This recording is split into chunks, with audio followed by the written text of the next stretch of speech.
Depuis les régionales, donc Hollande et Valls multiplient les gestes vis-à-vis de la droite. Il y a d'abord cette espèce de polémique sur l'extension de la déchéance de la nationalité. Alors maintenant, le gouvernement étudierait la possibilité de l'étendre même à tous les Français. Enfin, on voit qu'ils sont dans une surenchère. Le problème, d'ailleurs, ce n'est pas tellement cette mesure. Tout le monde est d'accord pour reconnaître qu'elle n'aura aucune utilité pour empêcher des actes de terrorisme.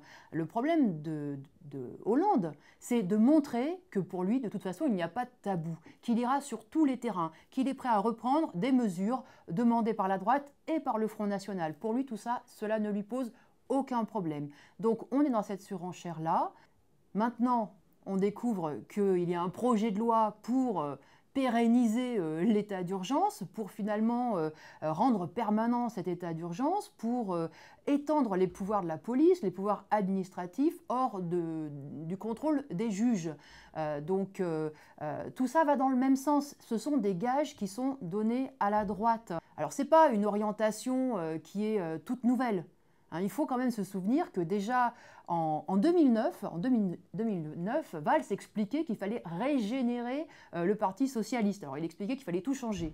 Il fallait changer sa direction, son programme, la génération des socialistes, qu'il fallait changer aussi son nom de socialiste. Il l'a réaffirmé en 2014 en expliquant qu'il fallait en finir avec les vieilles lunes du Parti socialiste, avec cet héritage passéiste du Parti socialiste. Il avait même parlé de surmoi marxiste dont il fallait se débarrasser. Bon, et ben ça, c'était déjà, cette orientation-là. Alors, c'est une évidence que sur le terrain économique et social, le Parti socialiste a épousé le programme de la droite depuis fort longtemps. Depuis fort longtemps, il n'y a vraiment plus aucune différence entre leurs mesures, y compris dans leurs discours. Il suffit d'écouter Valls parler des 35 heures, parler du code du travail, parler du travail du dimanche. Ce sont les mêmes mots. D'ailleurs, c'est un langage patronal. Donc là-dessus, depuis déjà bien longtemps, il n'y avait plus de différence entre la gauche et la droite.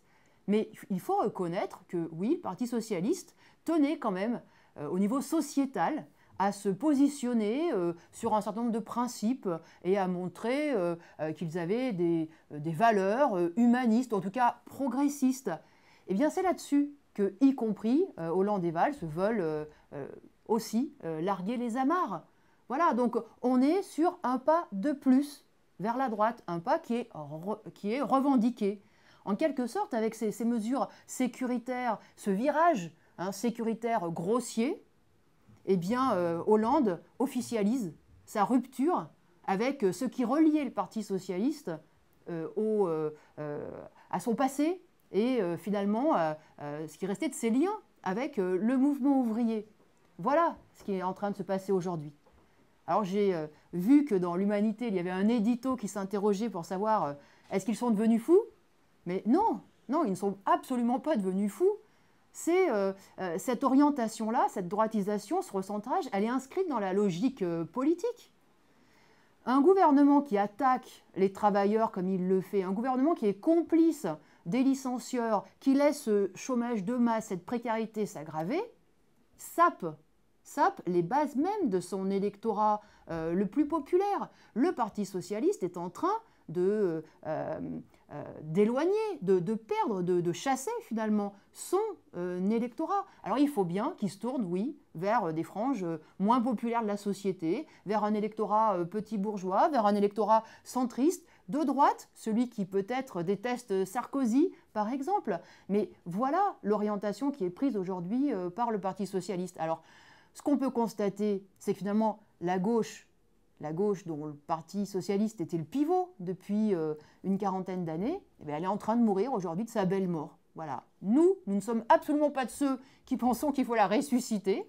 Nous sommes de ceux qui pensons qu'au contraire, il faut reconstruire du départ et repartir sur les idées du mouvement ouvrier des origines qui n'étaient pas perverties par ce réformisme, par cet électoralisme et par toutes ces idées nationalistes qui sont en train de revenir en force dans la société.